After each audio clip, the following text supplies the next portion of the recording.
This video and others like this one are possible thanks to viewers like you. Please show your support with a like and subscribe, and be sure to hit the bell notification icon so you don't miss any new videos. If you want to get involved with the channel, consider becoming a channel member. There are many benefits to channel membership, including access to our Discord, exclusive deck tech and strategy videos, and the opportunity to help create channel content. I want to sincerely thank all our channel members, as I truly couldn't do this without your support. You guys rock. Go Commando. Hello Legion folks, and welcome back to Dice Commando, talking Star Wars Legion today with our good buddy Keegan from SixUp Supply. How's it going, my friend? Hey, how are you? Glad to be back. Now, this is awesome. We were in the pre-talk. You were just telling me that the timing of this cast is well, even though we've had it planned for a couple weeks. So today we are talking Jyn Erso, the Pathfinders, and basically everything to do with how those guys work. You may not know this, but Rogue One's my favorite movie. Behind me, Jyn was the first model that I painted. Actually, I picked her up and tested her out. Now, obviously, I play the Galactic Republic mostly. But I'm hoping today that you can kind of walk me through how Jyn and the Pathfinders work. So let's cut away, and we'll be right back and get right to this. Awesome.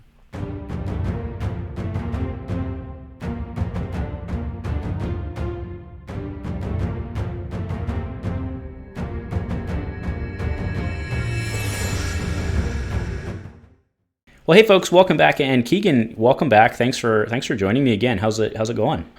It's been going great. It's a good day in Legion. I think we're a lot of great conversations, a lot of great activity going around the Legion sphere, and there's even an in real life tournament going on this weekend down in Dallas. So the light is starting to shine at the end of the tunnel for us. First of all, I saw some real tables with table numbers and everything on the Facebook today. Wow, that's awesome. Actually, speaking of tables and terrain, I actually wanted to give a shout out to what you're doing over at SixUp Supply. I actually saw a Facebook ad pop up for it the other day. So I clicked on that, and you've got some pretty awesome looking crates. There was like a 3D printed crate with, you could either get an Orabesh or like on the side. So why don't you give us a plug there, what you're doing over there, and what other new stuff you guys have in the pipeline? Yeah, absolutely. So SixUpSupply.com, we are we have a variety of our premium gaming tokens, 3D printed both in FDM plastic and resin print for that higher quality detail of smaller models. The crate you're talking about is born from a wonderful partnership that we have with the Legion Outriders, actually, one of the original Legion podcasts. As part of their Patreon rewards, they send out STLs, unique STLs every quarter to their patrons, and we've partnered with them for anyone who doesn't have a 3D printer, we will print out a copy of that. And the awesome part about this is it's not limited just to their Patreons. Their patrons do, of course, get a discount. So I'll give a shout out for them on there. I don't know how many cross promotions we can do on one cast here, but let's just keep them coming. Anyway, absolutely. Anyone that crate you saw is available to anyone and everyone, and it is great. It comes with both, like you said, to keep it trademark legal. It's a space font and fair enough. Yeah, fair enough. English writing, and is a great little piece that gives some good line of sight cover for you could fit a whole squad, maybe not a droids, behind it, and it stands out really nicely on any table. We also expand our terrain options. One of the problems I've had as a terrain maker, I've really gotten tired of getting the plastic card and hand cutting it with a bevel, and I realized that I co-own a 3D printing company, so why not make that easier? So we have now 2 full packs of 4 different area terrain bases ready to go. In fact, I'm just finishing up getting the second pack up on the store tonight. So for anyone who wants to have their easy, handy area terrain bases ready to go, I've got some palm trees and grass, beach scene ones, building out my collection. So beach scene. That's appropriate. Yeah, That's appropriate. But absolutely. go ahead. Rogue One. Final note, since we're talking about it, it is coming up on May 4th, and I can't talk about it tonight, but we have some exciting announcements coming next week. So come on over to SixUpSupply.com, subscribe to our mailing list to get the best discounts that we send out anywhere, as well as be the first to know about our new announcements. All right. Well, that's awesome. Like I said, I like what you guys are doing over there. Might have to get myself some of those bases. Absolutely. All right. So today's cast, right? Just cutting right to it. Jyn and the Pathfinders. Actually, let's go ahead and I'll just bring Jyn up and we'll read her off. Particularly, she's got that. She has two keywords that are relevant for tonight's conversation. Mm-hmm. First, she has Danger Sense 4. Now, Danger Sense X is you may choose not to remove your suppression tokens. While defending against a ranged attack roll, run extra defense die for each suppression token you have, adding up to 4 extra hits, right? So if you had Danger Sense 1, it would be 1, and so on, right? Yep. Now, the question we have from a rule standpoint here, or I have from a rule standpoint here, is you may choose not to remove your suppression tokens. That's an all or none effect, though, correct? It's not, actually. You can choose... so the 2 times that you primarily remove suppression tokens are at the end phase of each turn and during your rally step of your activation. And in both of those, you have with Danger Sense, you have the option of choosing how many you want to remove.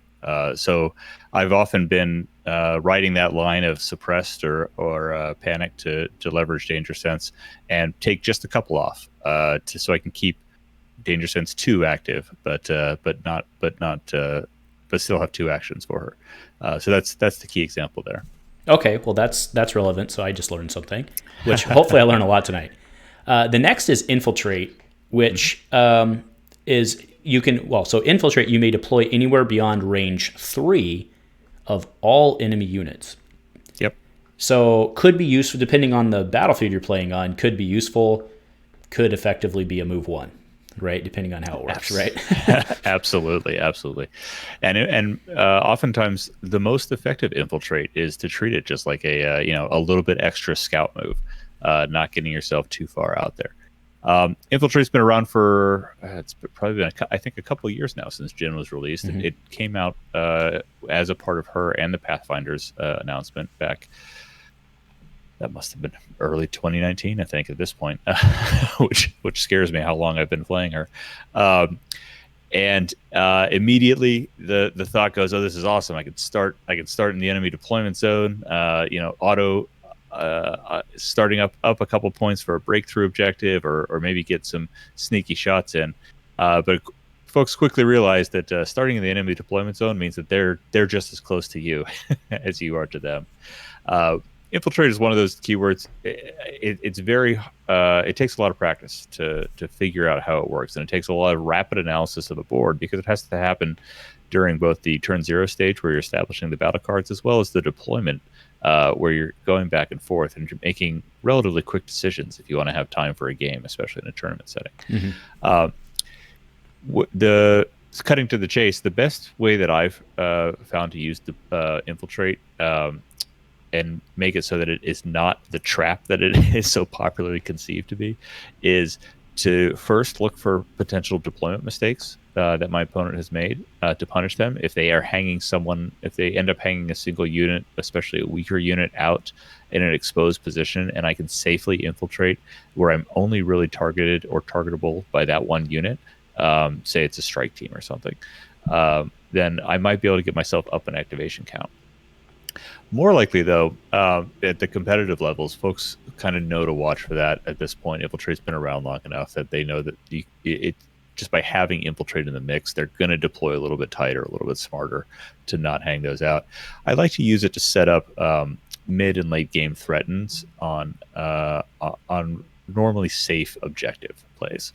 Classic example of this is either recover the supplies or sabotage the evaporators, where there's 2 safe or home objectives somewhere back there. Setting up my infiltrating units to put pressure on those safe objectives means that my opponent has to decide whether they're going to how much forces they're going to commit to the main thrust of my army, or splitting it off to try to take care of this threat. Because even if I can get back there, put an extra tap on Evaporator, then that means that's one extra action that my opponent's going to have to take throughout the course of the game for every time that I tap it to get it back up to get to that even score.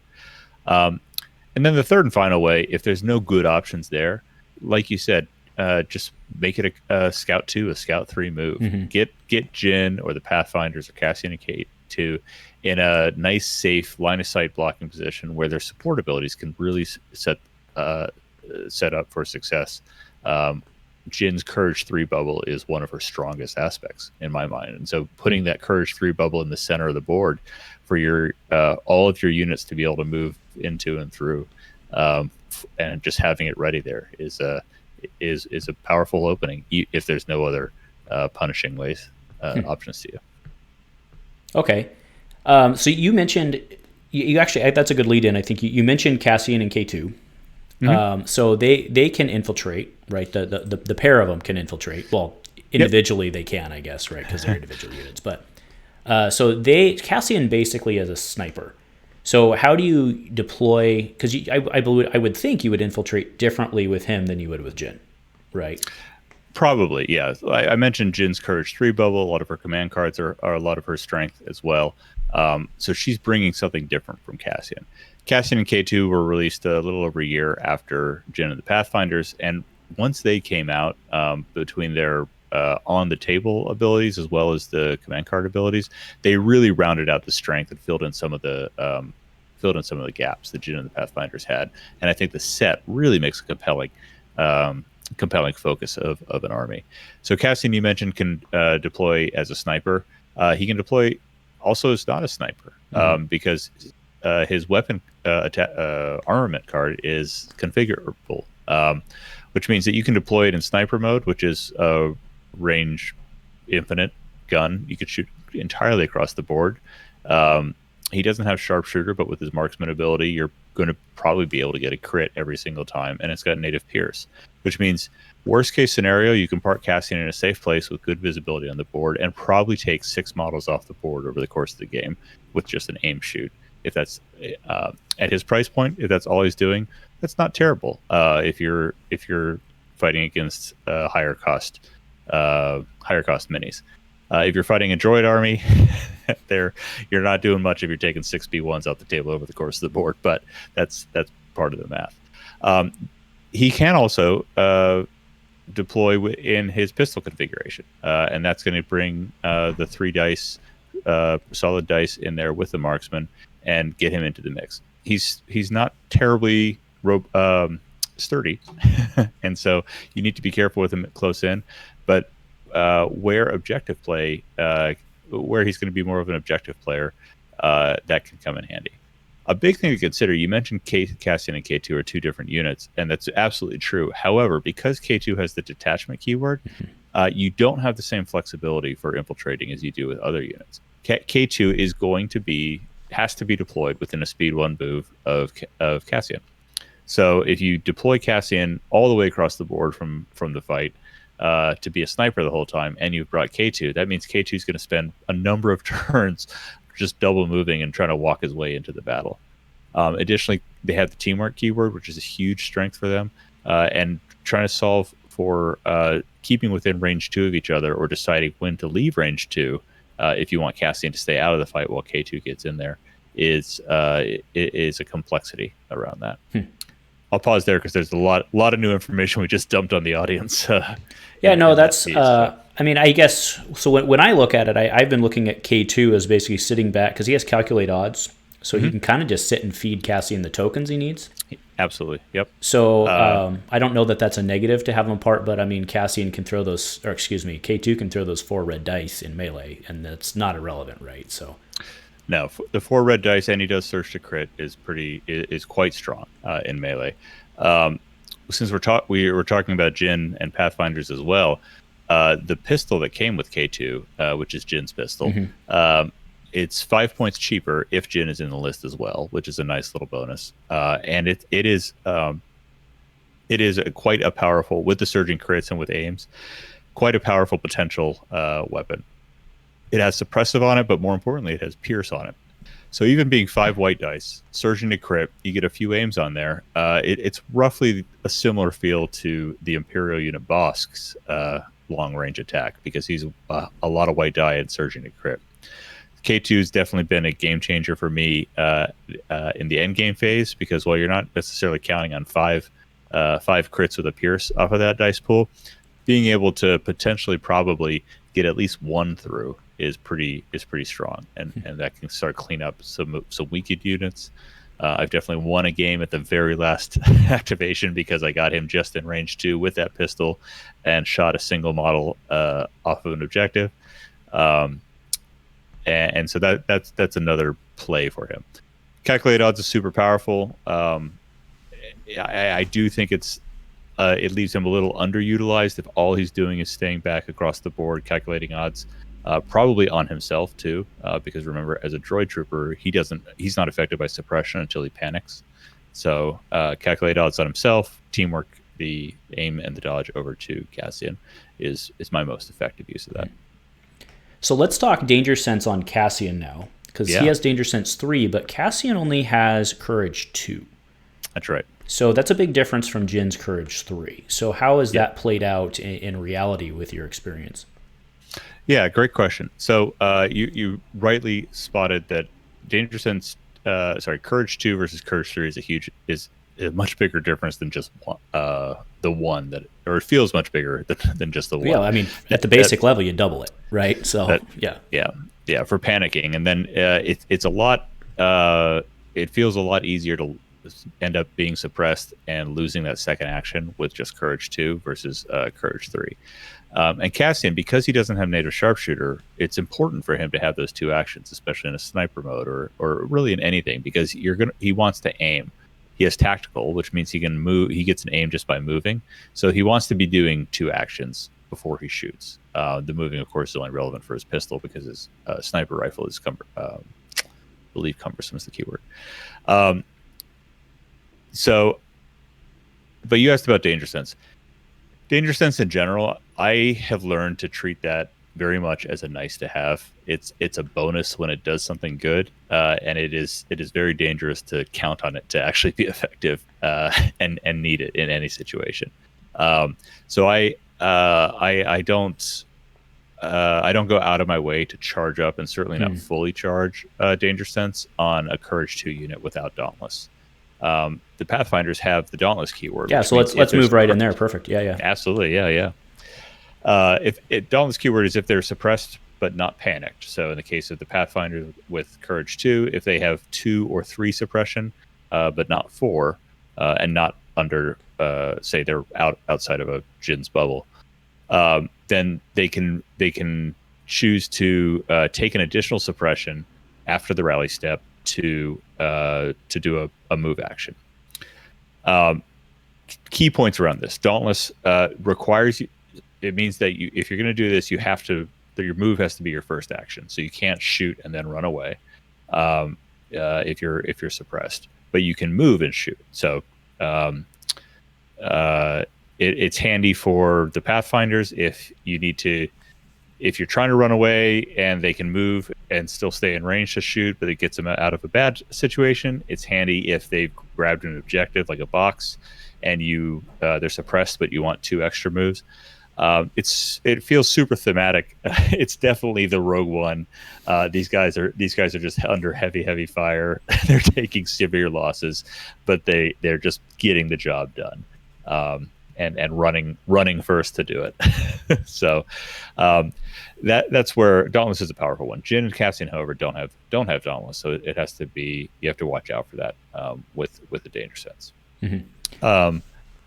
So in general, I've heard a couple times. Well, while you're on dauntless, sorry, I know I just cut in there, but while you're on dauntless, I've heard a couple times different people talking about how the Pathfinders are strictly an objective-based unit. Mm-hmm. So how does that fit into that? Yeah, or does it? I guess, but no, it absolutely does. The example of an objective like recover the supplies is the perfect example, because they've got the box. They probably took some fire. They probably have some suppression on them. And once they have the box, getting that objective to safety is the most important thing. Similarly, if they Dauntless allows them to move onto Evaporator and then use the second action to tap it if that's something they want to do. Finally, it gives them that extra suppression. So if they have 2 suppression at the beginning, they choose not to rally it off. They'd want to do a Dauntless move that puts them up to 3 suppression for the rest of the turn, fully charging that danger sense. Again, not necessarily a primary plan that I advocate, because I danger set. If you're getting shot enough with these units and their white defense dice to have fully charged danger sense, then you're probably lucky they're not dead already. So yeah, I mean, that's probably fair. Yeah, I mean, that is one of the drawbacks for trying to figure out how to play Rebels, moving from Grand Army or from the clones, is the white die. I think the white die is definitely the thing that you're going to feel the most coming off of that. The token sharing's pretty big too, but downgrading that defense die. So before I interrupted you, you were on a topic. If you remember what that is, go ahead. Sorry. Probably in response to the Pathfinders as objective runners. I think the Pathfinders they're generally thought to be not one of the strongest special forces unit. That's an incredibly competitive slot right now with the rise of the Wookiee warriors, with creative use of the Mandalorians and Clan Ren, and with frankly just the cheap activations of even sniper strike teams. So there's a lot of reasons not to take Pathfinders. What I love about the Pathfinders is the creativity and flexibility that they bring.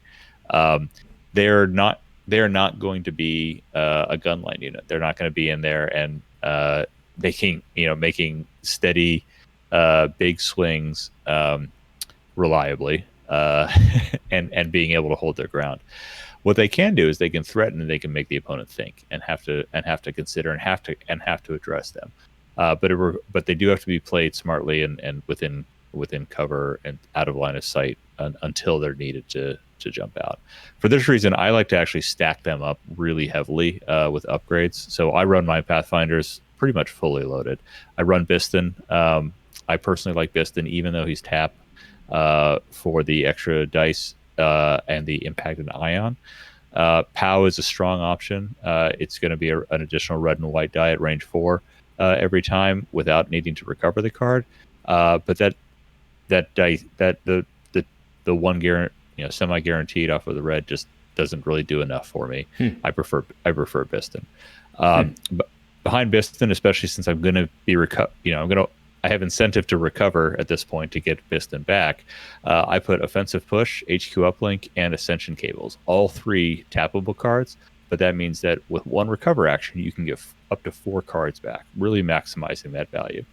I've not yet found a reason to carry grenades still, so that slot stays empty. But what offensive push, HQ gives you that order control you need. Offensive push gives you that extra aim, which it's a Biston dice pool is 13 dice, 12 of them are white. So you're going to have something to re-roll. A name's nice to have. And then the ascension cables are really handy for a couple of reasons. One, we already talked about the objective play using Dauntless to move them around. These guys need to be able to move around the battlefield to do whatever it is they're going to do. And if you use ascension cables to get scale for nothing else than being able to move unhindered through difficult terrain, that can be a huge boon. When done right, ascension cables and scale can actually get you an extra 2 inches of movement per turn, because the way that scale works is you get a free clamber before or after a move action. So you can move up if there's a height 1 building, for instance, that's about 6 inches wide. Let's call it 6.5 to maximize this. You can, and you're about a speed 2 move away from it. You can move into base contact with that building, take your free clamber action. That by the nature of positioning, your unit leader is going to move forward with a clamber action because they have to be fully seated up on top of that building. So and each mini is about 1 inch. So that's going to be about 1 inch of additional movement that you didn't get out of your speed 2 move. Then you can take a second move because Ascension Cables gives you scale for the entire activation. It's not just a single move. You can take a second move all the way to the other edge of the building get an additional scale down, and that's an additional inch. So where you normally come in just shy of 12 inches off of 2 speed 2 moves, you could be coming in at about just under 14 inches, which can be a really big difference if you're trying to get in for a breakthrough, trying to move that box away, those kind of things. Well, that's interesting. Okay. All right. Well, what else? I'll just open it up and lay some experience on us with how to use these guys. Yeah, absolutely. I mentioned earlier when Cassian came out, some of the value. It really brought up the value of Jyn and Pathfinders. One of the biggest areas. That build on Pathfinders I just gave you is obviously dependent on recovers. When I went with that build before, I was planning on spending at least one recover action. I still am planning on spending at least one recover action during the game, but with Cassian's 3-pip now, I can actually get all of those cards back a second time, because the 3-pip, when you issue an order to a unit, that unit recovers. So you can get I can infiltrate the Pathfinders, spend all of their tappable cards, recover them, move them somewhere, spend all their tappable cards, and then it's about time for Cassian's 3-pip, and they get another recover, and then I've got O-Push, HQ, Ascension Cables, and Bist and all back. So good opportunities to reuse those tappable cards. Let's see. The Cassian, while we're on the topic of that works great for Cassian's gun itself, because just flip from long range to medium range, it takes a recover action. So we talked about infiltrating Cassian at more of a sniper range. I personally prefer not to take him all the way out to the other end of the board, but rather I put him in a place where just beyond range 5, where he's going to be able to take advantage of he can outrange other snipers to take advantage, but he's still not completely out of the fight. That sets up for a mid game. He can stop sniping and start moving in. Play this 3-pip on the way in, either before or after he's starting to make the move, and you don't even have to spend a recover to flip your card in. So he's basically stowing the sniper rifle, pulling out that pistol as he's moving in. That can also be timed really well with a double move where you're getting tactical, because then this could be the time to feed aims to K2 for him to be taking those big swing shots with that range 2 5 white dice pistol. The timing on those two is really interesting, because the one keyword we didn't talk about on K2 is incognito. And this incognito keyword means that he can't be attacked outside of range 1 unless he has already attacked, unless he's been attacked, or unless he takes an objective card action. So K2 can kind of basically just walk around the middle of the board, not be attacked, and be in a position until the enemy closes in and makes that attack. And you can dictate when that is. So a lot of flexibility there. Finally, and Jyn's pistols are range 2, right? Jyn's pistol also is configurable, so it's range 2 or 3. No, I mean the one you give to K2 is. Oh, I'm sorry. Yes. Yeah. That is a range 2. Yeah. Range 1 or 2 pistol. Yeah. So finally, we have Jyn and her armament. We just talked about can be either her longer range rifle, which is out to range 3, 2 black and a white, with Pierce 1. Range 3, sharpshooter 1, Pierce 1 is a valuable thing. Again, it's not killing B1 squads, but getting that range 3 Pierce is pretty strong. If the fight is getting closer in and you've got a reason to recover her or use Cassian's 3-pip, the other side of that card is a range 1 to 2. But it's 2 red and a white, so you're getting a lot more guaranteed hits through, especially with that sharpshooter 1. Jyn has some great power, especially with some of the newer upgrades that have come out, Vigilance and Situational Awareness. Vigilance allows either a single unit or 2 core units to retain a dodge at the end of a round, and Jyn, being a nimble character, is if she's got a dodge at the beginning, anytime during a round, she's going to have one at the end. Situational Awareness is a training slot that allows you to spend dodges to cancel crits. So the combination of these two can make Jyn really tanky if you park her down into some heavy cover, get some dodges on her early. There's a couple great ways to get dodges on her. not the least of which is her quick thinking ability, which gives, with one action, gives you a dodge and an aim. So a turn 1 infiltrate, vigilance, situational awareness Jyn can spend her first round staying safe, even behind line of sight. Take quick thinking. Aim might be wasted. That's fine, because you've got a dodge on there, and then she can just vigilance herself for the rest of the game, and that one dodge is going to last. Any other dodges you get through a teamwork turn with her 2-pip or through additional quick thinking is just gravy that can be spent on additional crits coming in. What were you running with her before vigilance came out? Great question. Probably offensive push. I like getting the extra aim. 2 black and a white can be great. Can pretty reliably gets one hit through, and blanked on me just enough that I don't like guaranteeing that I get an aim on a critical thing. Additionally, having extra opportunities to generate aims on her 2-pip turn, where she's going to be throwing an aim to something else, it was my favorite. Duck and cover comes up a lot as a question. Duck and cover is an upgrade that allows you to on a ranged attack when defending, before you roll dice, to add a suppression to you. So that's going to, if you don't have any, it's going to give you light cover where you had none. And in Jyn's case, of course, it feels super attractive to start charging up and have some danger sense applicable. Because of the value of other training options, and also because I do think danger sense needs to be treated like icing, not the cake. I think of duck and cover kind of as training wheels. People sometimes that comes off more insulting than I mean it to be, but I think it's a great way to learn how to play the units and get that extra little insurance. But I think ultimately it's there's a lot better things to do with that training slot. And there are other ways to generate suppression, such as her 3-pip. Cassian's got a couple of cards. I've even walked her into a minefield condition just to throw a couple suppression on her at the beginning. So, okay. So yeah, I mean, duck and cover, I believe, comes with her, so that's probably why. I believe so. Yeah.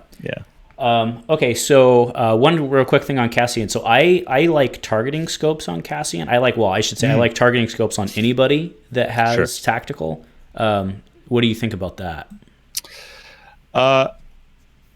It's not bad. The lists that I've been building out these days get pretty tight on points, and with his dice pool, with most of his dice pools, I don't feel like I'm going to get a ton of utilization out of the targeting scopes for the reroll. The targeting scopes allows you to roll an extra dice when spending an aim. He is so his sniper rifle is only 2 dice, so you're definitely not going to be using the targeting scopes for that unless you're fire supporting, which is a lot of fun, but but can be harder to set up, and it's not going to be frequent. And when he's rolling 3 dice on his close range pistol, on the configurable card at least, it's I believe it's 2 red and a black, or is it 2 black and a red? It's all red. And yeah, I can pull it up pretty. Oh, but I see you're saying, because I agree. On my Rex, I rarely get, like, Rex has 3 reds, and I rarely reroll. Yeah, right. Yeah, that's true. Yeah. The other thing is Cassian has the marksman keyword, and marksman is is spending an aim to upgrade a dice. And that it's important to note that that's an either or for the reroll. So you're spending an aim to either reroll 2 dice or just straight upgrade 1. Yeah, and more often than not, I'm spending my aims with Cassian to trigger marksman, unless I had a really terrible roll, which happens. But yeah, that's kind of, I like it, and we didn't even talk about his loadout keyword, but the flexibility that you have for because of loadout you can bring for situational situation. This is what we get when we record after our kids are in bed. So it's definitely a viable option, especially if you want that extra insurance. But I think there are some better options or better ways to spend the points. Yeah, no, I agree. I wasn't thinking. Those will have to just stay on my ARC troopers, I guess. So they're strong there. Yeah. That's why we have these conversations. I love coming on talking to you about this stuff. Yeah. There's a ton of people out there with these kind of questions. So you mentioned Pathfinders aren't great, which is too bad because they are a cool looking unit. Because I was going to ask, do you even run 2 so you can run Biston and Pow? Some people do. I have always personally just ran 1. I'm cranky enough to push back against the common sense general knowledge about them not being great and trying to make them work.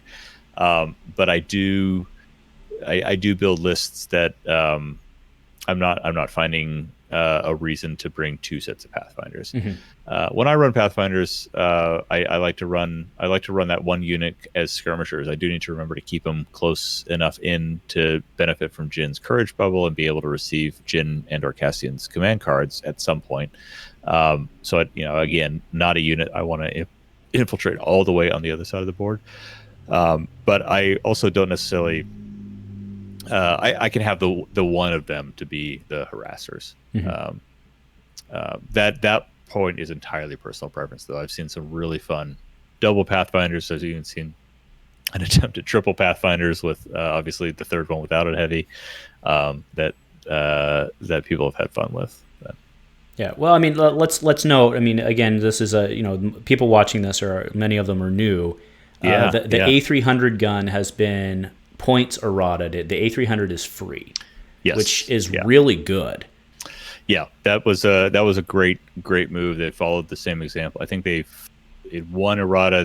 They brought Jyn's gun down to nothing, and then the following errata they improved the Pathfinder one while also cutting some points in some other places. So I do think that they are in a pretty strong place right now. Biston also now has 2 hit points, just like Echo or Fives or some of the other units we've seen coming out recently, which gives a little bit of extra survivability.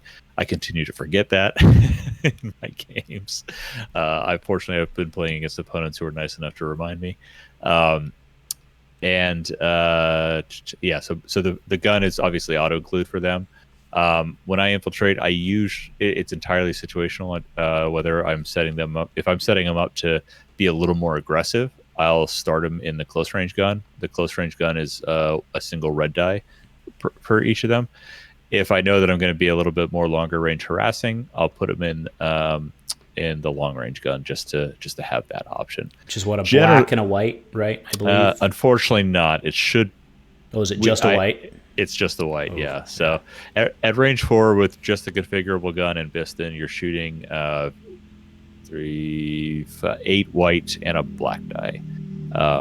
4 of those are off of the base unit. And the rest is all Biston. And then if you don't recover, your next round is 5 white die at range 4. So it's not the best. I'm generally trying to operate at the range 3 band. That's the 2 white dice per mini. That means that with Biston, like I said earlier, it's a 13 dice pool. When Biston's exhausted, it's still an 8 dice pool. Even though I'm probably not shooting with that setup. Okay, fair enough. So then, what else are you said you're running snipers? Then I would assume like commandos, or I used to. These days, I've refined my Rogue One list to something that I call Veterans of Scarif, because I run Jyn, Cassian, K-2, and Pathfinders pretty much as I've described. And then I'm running 2 sets of fully loaded Rebel veterans with their heavy weapon, with the comms tech, and the HQ uplink. And I think I'm squeezing offensive push in there on them too, because we've talked a couple times. I really like that recover efficiency. I'm throwing a couple of extra. I'm throwing 2 of the Mark II blasters on there. They're up to 4 health now, and they offer that fire support option, putting critical 2 into the pool. That can make it really fun to fire support a Pathfinder shot, because now I'm starting to pretend I'm clones, getting that 17 dice pool with critical 2 in it.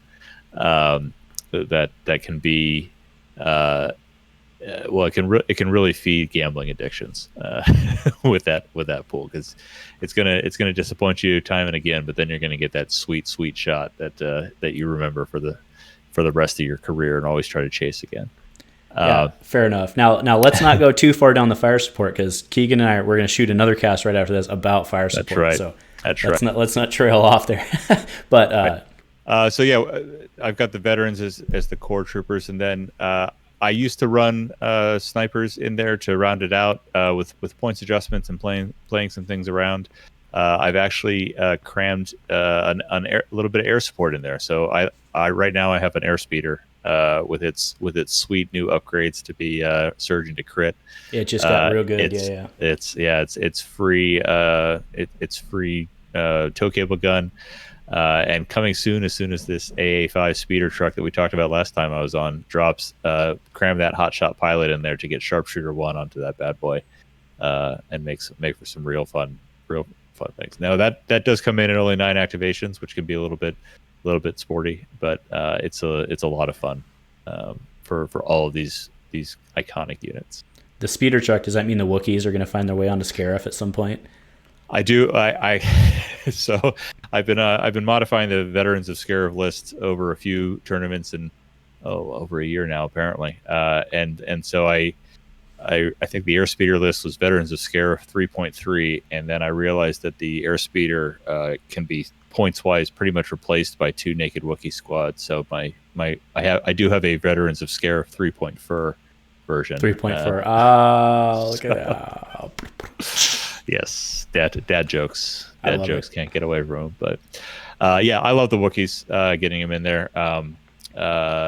It does break theme a little bit to put Wookiees on Scarif, though, I think. Yeah. Yeah. Well, that's why I love it. All right. I think last question I have for you today, and then we'll get out of here and we'll shoot our next one. Stick around, awesome. By the way. But so Cassian can deploy as an operative. Yes. Why would I do that? And what are the advantages and disadvantages of that? Yeah, great question. So first, you have to, if you want to infiltrate him, you have to deploy as an operative. So this is the covert ops keyword. There are that's the biggest advantage, frankly, giving yourself the flexibility. One of the other key advantages to it is organizing your order control and bags. So having, for instance, in a Jyn, Cassian, K-2 list, there can be advantages to having 2 operative tokens in there and having more flexibility in drawing, more of a chance to draw them by putting it as, and then the only commander token is Jyn. So that's kind of the secondary thing. I have found I usually actually use covert ops, even if I'm going to deploy him in the deployment zone. Because my rhythms and my muscle memory around order control and my bag and how clean my bag is are based around my counts of operatives versus commanders that way. I see. But I mean, there would be 2 operative tokens and there would be 2 commander tokens.